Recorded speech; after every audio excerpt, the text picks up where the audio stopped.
You're listening to the Practical Wealth Show with Curtis May, putting you in the driver's seat to control your finances. Let's start the Practical Wealth Talk about alternatives to Wall Street.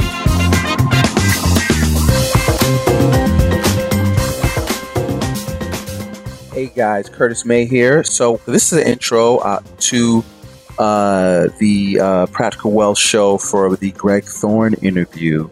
We had a little bit of audio difficulties. You might have missed some of the intro of when he was telling a little bit of his story, but I think it's a really important aspect of him. You know, I've known Greg for probably over a decade now, and it's a really good guy. But he early in his life, and it's probably 27 years ago, he, was in some trouble with the law and was actually incarcerated for, 4 or 5 years.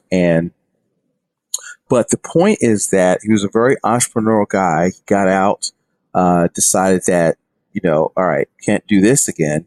And, when I met him, he had a hair salon and he was running it. He's really into the E-Myth, right? So Greg is he'll find something and he'll figure out how to make a system of it and turn it into the business, right? And so we might miss part of the story. He went to Trump University, much maligned Trump University, with borrowed money and actually because I knew him then, and I know 6 other people I know that went to that exact same workshop, and the shrink wrap had never actually came off of the thing. They didn't do a damn thing with any of the stuff, but Greg worked through it, went through the growing pains, did little deals, $1,500, $3,000, and, kept moving forward, kept learning, and they kept getting bigger. So now he's an expert in his space. So on this episode, we're talking about real estate investing, but in particular, we're talking about wholesaling, okay, which is getting properties under contract and selling the contract to another investor that may be doing the flip or the hold. So with this, you don't need cash or credit. You've got to know the inside. And his book, The Winning Hand, is focusing specifically on this aspect of because it's really, instead of investing, it's really not investing. It's wholesaling. You're buying something low and you're the middleman selling it something a little bit higher. So it's really more of a business. So you need to treat it like a business where you got to figure out where to get your product. You got to have an end user in mind, a buyer's list, and know the transactions of how to connect A to B. So you're really a connector. So with that, enjoy the show. One of the things that Greg was saying, I wanted to point out, was that he went to Trump University, right? So people are always doing the campaign, and this is not a pro or con Trump thing. I'm politically agnostic. What I want people to understand is that stop looking for people, I always say, outside of you to save you. So I remember when he went to that, right? I think I went to one of the intro things, but I didn't really feel like doing the $2,300. He said he went to it, a free workshop. And so if you see the format of these things, Rich Dad, it's free workshop, good information. But if you like this, you need to come to the 3-day workshop, and then you'll come out at really know how to do it. And then, I had some guy, let them upsell him to the $30,000 workshop before he'd even done a deal. I'm like, dude, really make a deal first. I mean, I don't have any problem paying $30,000. And if you're making 300, then that's like 10%. And then now you can take it up to $1 million, but he used all his working capital. I was like, you dumbass. But anyway, if he's listening, I hope you heard I said that, because I still want to smack him inside the head. But but what happens is what Greg is good at, taking things and systematizing. He's very E-Myth oriented, right? Of how to McDonald's stuff. And there's no less than a half a dozen people I know went to that exact same class, and they haven't done jack. They didn't. I'm sure they even opened the shrink wrap from the course, right? So what made you different that you says, all right, I've got this thing, other than, well, your girl was going to be on your case because she didn't blow you money to do this, but that's a serious motivation. But some people get in there and they just do it and do the work. He would call me up like, oh, "What do you think?" I'm like, "How do I know?" you you went to the chorus. What did the numbers tell you? He's like, "What?" I was like, "I." Right, right. Sure, but but again, as I said at the beginning of the show, it's like when life move on you, man, it puts you in some situations where you got to kind of, as my mom said as a kid Right. growing up, you're gonna, do something to get off that potty. You're gonna do one or the other. So when you find yourself in a dark place, and I say that about in the book about being in dark spaces, because there are actual people out there in a dark space and won't do nothing about it. Your situation won't change unless you change it. And the formula is pretty much clear. If you work your system, you're going to get some results. I don't know nothing that's man-made or has been put together systematically that didn't work if you work the system how it's supposed to work. The problem with a lot of people, they go, Curtis, and they, again, as you said, like you said earlier, they're looking for someone to save them. They're looking for the next quick get rich scheme, or how can I get all my bills paid? I'm gonna go to the show and hopefully I get picked, and some kind of miracle gonna happen. And that's not what the approach I took. I took the approach where, look, I'm in my third quarter of life. I need to figure this stuff out. I need to figure some stuff out. And I know what I'm faced with. So I don't really have a lot of options. So the one option I don't have is I can't fail. So I went in there and I put, all my energy and integrity into it. And it's paid me handsomely. And I was able to do some great experiences, explore with some good people. I met a lot of great people through the 13 years I've been in business with it. A lot of great, awesome people. And I'm excited about it. And I want to share that with the world. I want folks to know that you don't have to be in that dark place, and you don't have to wait on the phone call to ring for an employment company or a temp job agency. You can get up off your behind and figure some stuff out, whether it's real estate, whether it's the next best thing. But, this particular vehicle is something that is easy to, it's a quick read. The book is a very quick read. I didn't go into it. You don't need to Google any words to figure the book out. I put a glossary in the book so folks can figure out the language and start understanding some of the language and the English that you're going to use in that industry. With any other industry, there's certain language you use to make you. It's like a uniform, If you're going to be speaking to real estate investors, you need to learn what the ARV mean. You need to learn what CAT mean, CAT rate, and interest rate. So those are some of the things I threw in a glossary. And I guess to sum it up, if I was asked, well, what makes your book different than all the rest, is that I think it's such an easy read that you can actually go step by step and end up at the closing table with a check, whether that check say $100 or 5,000. It depends on your energy level and how your ability, your hunger is. I mean, which like Les Brown say, you got to be hungry. If you're making 10 calls a day, then hey, if you're making 10 calls a day, then you're not hungry. If you've got a guy making 200 calls a day, he's hungry. He's going to get something. He's going to get somewhere. So the book is on you. You teach a particular strategy called is wholesaling. Is that correct? Right, it's Okay. wholesaling, absolutely. So tell our listeners a little bit about that, and what is it? Because that took me a long time to get my mind running. What is he doing? And why would people do that? I mean, wholesaling is essentially like just what the word says, wholesaling. It's you looking to purchase a form of real estate at the lowest dollar amount that's in the marketplace, and your hopes and results is to put it back on the market for a retail dollar amount without doing as is though.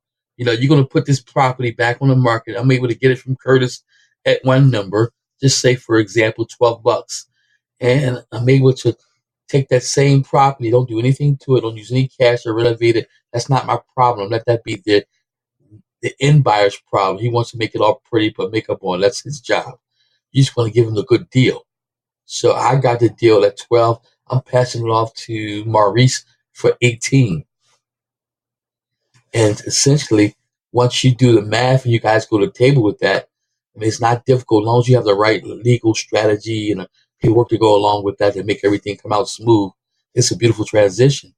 So that's kind of what I mean. Again, just so everybody we're clear on this, the actual wholesaling strategy is being able to buy a property or a piece of real estate below market value and be able to send it to the next end buyer who's going to go and do all the renovations to the property because it's as is. You get it as is, abandoned, however it is.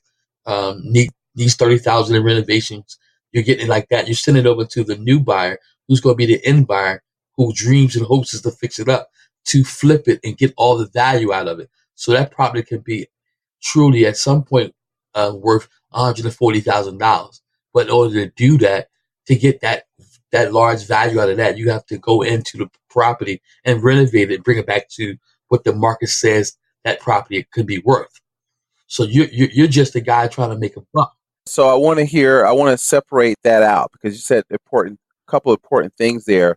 And so wholesaling is, and you got to talk about how because see people, oh, that's great, but they don't, you got to be in the mix so you can source deals to attract them, and you got to market. See, I would tell people, look, wholesaling, flipping, one of those is, I don't actually really consider that investing. I think it's a business. It's a transactional business. You got to find leads. You've got to, and so you're not, the other thing you said is you're not really buying it. You're, what's the word? Tying it up with an assignment, right? You're getting a paperwork. And so wholesaling is just like, I grew up in the supermarket business, right? So we would go to the cash and carry or go and I would get a case of peas at one price and sell it to the retail buyer at a different price. That's all wholesaling is. Is that right? Okay. And so you want to buy wholesale, you want to get a discount and sell to somebody retail, and actually you want to leave room for them so they can, what's it called, buy low, sell low, right? So it might sell for 140, you can get it for 40, you give it to them for 50, that leaves them room to put 30 into it, they get it for 90, they can still sell a $140,000 property to the end user for 120, so everybody wins. Essentially, all you're doing is for the people that can't still wrap their head around it. All you're doing is being a connector. You're able to connect the dots. You're able to connect people together because you're gonna when you decide to come to my school of thought, we're gonna train you on how to find those particular buyers that's looking for these deals. And when you're in that space, it's gonna come natural to you. So you're connecting people with who's looking for the deals, but you're also built in a business where you connect the people who's looking for the retail deals. So all you're essentially doing is just connecting people. And you're being paid for connecting people, compensated very well for connecting people, and that's a form of wholesaling. But again, I mean, I would like to send this as a very sincere warning. I mean, everything has a pro and con. It's not just you can pick it up today and do it tomorrow. You got to do your due diligence. You got to understand your marketplace, and you got to really understand the business itself, understanding how it works before you go out here and try to pull this thing off and not get trained. I tell people all the time, you got to get trained properly before you can, get behind a car. You got to get a learner's permit before you can get your license, right? So essentially, give me one or two instances of that you've seen that mistakes people make as they try to get in here and get involved in this. Well, one of the biggest mistakes I see people do all the time is that people go out, they're so excited about this business, this industry, they go out and try to get all these houses under contract. They try to lock down all the houses first. And they call me and say, I got all these houses, but they don't have nobody to sell them to. So that's totally opposite. There's no need to get a bunch of houses or a bunch of property under contract to sell to an end user when you don't even have any end users. So it's very wise to get your end users first.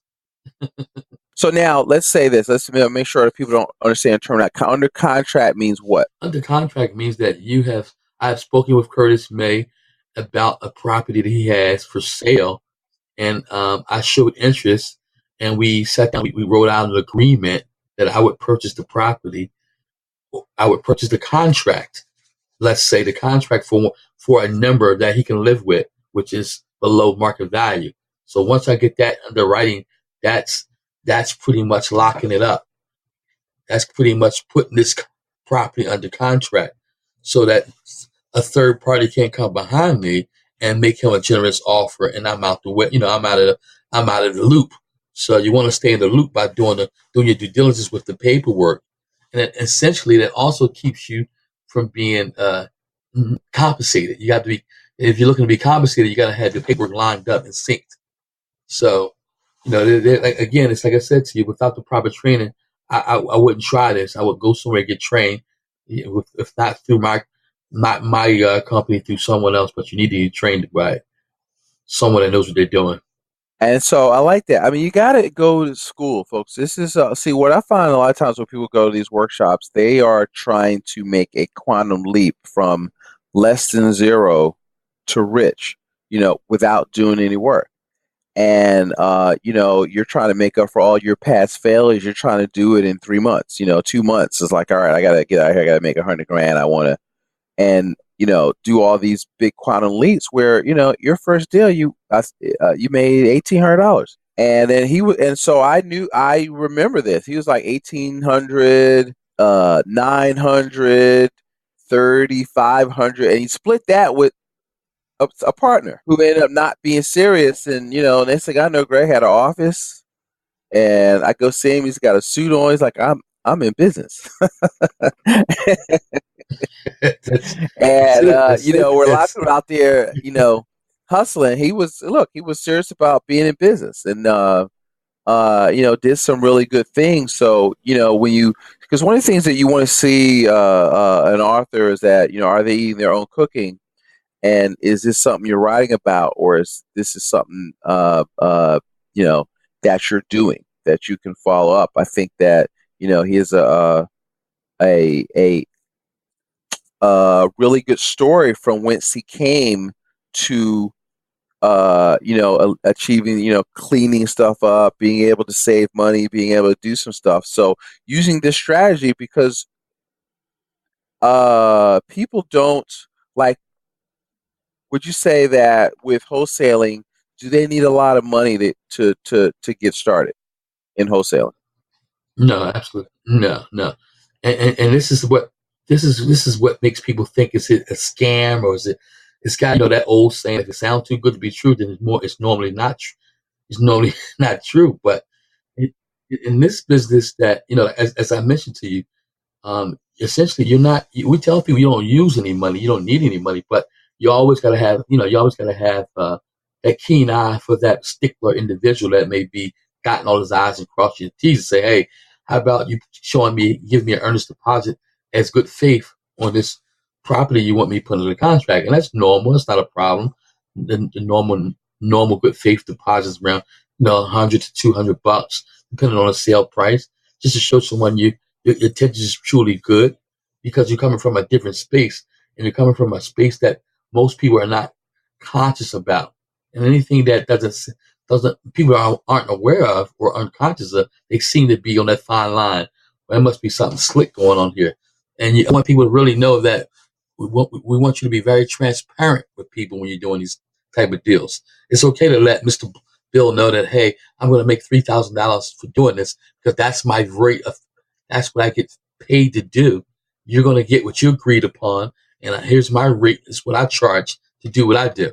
And so, because people think that you're not supposed to get paid. They think that, well, why are you making $3,000, or why are you making $1,500? Because I put in some work. I created the deal. I got you what you wanted. Right. I mean, you got to learn how to create the deal. You get paid, create value in the marketplace, right?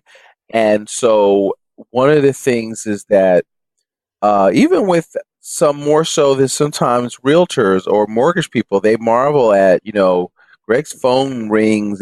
I've been to his office like every day. He's figuring out how to generate leads. So you have to, that's why I say it's a business. You got to have leads, people that are inquiring about what you have to offer. And then you've got to have, so a lot of people have a house they want to sell, but they don't have any buyers. They don't know where to go, so they're stuck. It's been listed. These people. So I want you, because you're not. Some of these people are that you get deals from are experienced real estate investors, are they not? Right. And so why would they use you? Well, one of the reasons why they use me, and one of the reasons why I suggest they use me, because we have a system in place that's not normally common in the real estate world. Meaning that we work with sellers and buyers all the time, looking for deals and looking to buy off market. They call off market deals because you can move those deals a little faster. And most of these people are for sell by owners or individuals that are have been left for property, don't know what to do with it. Had one come to me yesterday, just brand new. So it's a situation where they got a possession of the property, and they don't they're not in a financial position to rehab it or bring it back to its existing state to get the full value of it. So they say, hey, look, it ain't costing me nothing. So if somebody wants to give me 25,000, let me take that 25,000 or 40,000 and let them go ahead and do what they need to do to it.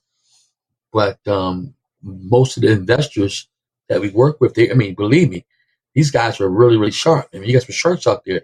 They can tell you in 5 minutes if they want to do business with you. You know, and the thing about it is that people basically say, "Wow, well, how is there people really out there looking to buy this stuff?" The people don't have cash. The economy is kind of bad, man. There are people out here that have serious cash. Guy called me right before the end of the year. Says, "Greg, I need to spend 300,000 before the end of the year. We're already at the 23rd of the month." I'm like, wow. So, so just for the listeners, this is a huge market. It's not wholesale. Is not nothing new. It's been going on for many, many, many years. Of course, we're just getting around to it, and what we teach at the Winning Hand is how to redefine it, and we clean it up and created a system so it worked for you, where you're not running around trying to figure stuff out on your own, because that's where you make a lot of mistakes and it can cost you some. It costs you two ways. It can cost you financially, and it can cost you with relationships. What is a good number for? So if I'm a beginner and I go through the book, and I'm working, right, and I do what you said, what is the kind of time frame where I could generate my first transaction where I could get somebody to give me a check? 2 weeks, 14 days, 30 days max. And if you're serious, 15 days. Because essentially, the book is just going to give you the oversight of how to. But now when you contact us or you reach out to us for a mentor or a coaching session, and we do a lot of free stuff, or free trials, just give folks an idea. We hold your hand. And what we'll do is we'll connect with the audience or whomever that's trying to get involved. And we'll say, look, we want to see you win. We don't want to see you fail. So if you fail, it's not a good look for us. So we're going to partner with you and make sure you're pulling the trigger the correct way. And any issues or any snags, we're going to make sure you get up the hill, get over the gate, get the deal done. So that's kind of. But again, 2 weeks, 3 weeks out the gate, if you're sincere, you get your paycheck, you go out and say, hey, I'm ready, man. But I want to feel comfortable. I want to buy your mentorship. I want somebody to hold my hand and make sure I'm doing this stuff right. That's what we want you to do. Because even in a job, as an employee, you have a supervisor. He's there to supervise you, make sure the job is getting done right. So in any field, you want to make sure you got someone mentoring you and coaching you the right way. Okay.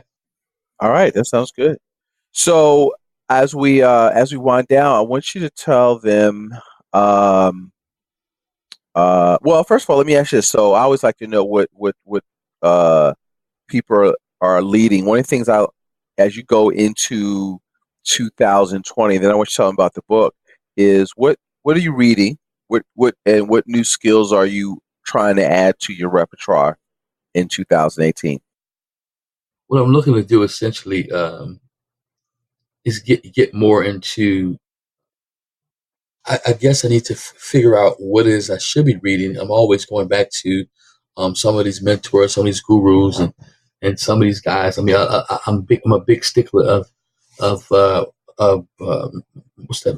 What's that? Gerbler, the E Myth. Which edition is that? The fifth edition? Michael Gerber. Yeah, the E-Myth. Yeah, Michael Gerber. Right. I'm a big stickler of him because he always, in his books, he talk about how we don't always have to we don't have to recreate nothing. There's already a system in place. And, I'm not transitioning from, although the book is out, I'm not transitioning from being a entrepreneur or a real estate investor to a author. I mean, and then get into the book world. That's a whole other world. But what we want to do is be able to use this book as a platform for new people, for individuals that we can train and properly get them geared up to be in real estate investors, and use the book as the publishing company as a platform for people out there who want to tell their story or may not know how to put it in a book form. And that's a whole nother stream of cash flow. That's a whole nother ball game in itself.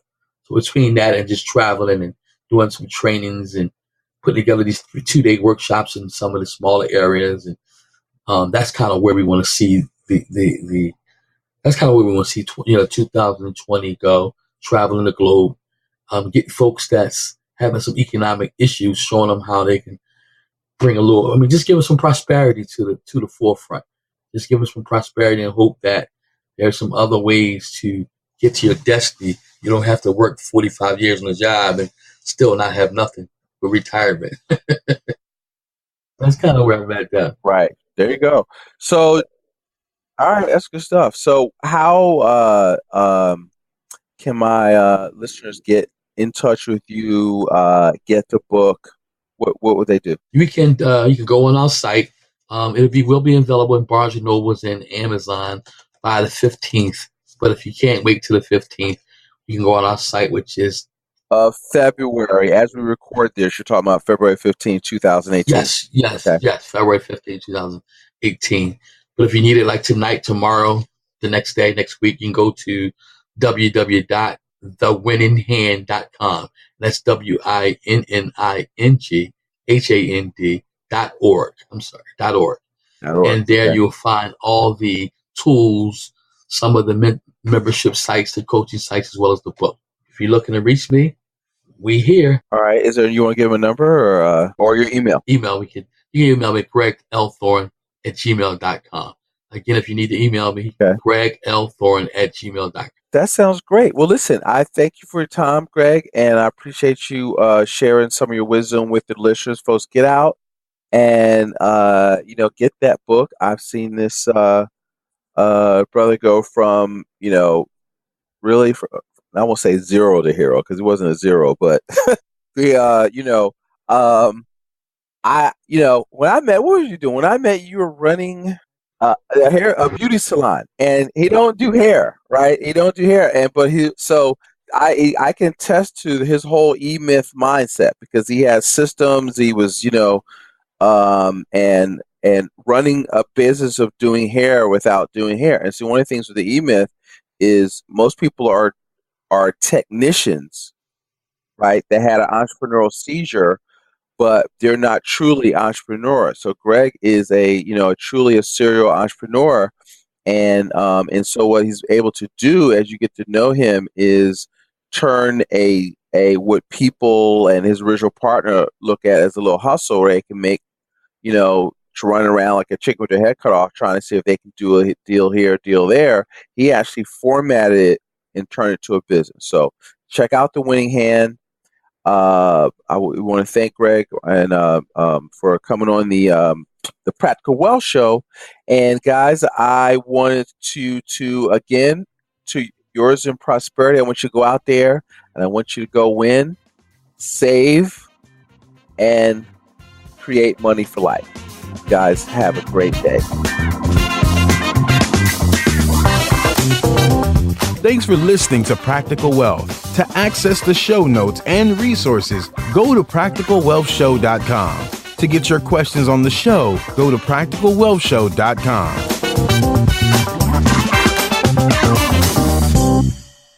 This show is for entertainment purposes only. Before you make any investment decisions, consult a professional. This show is copyrighted by Practical Wealth. Written permission must be granted before syndication or rebroadcasting.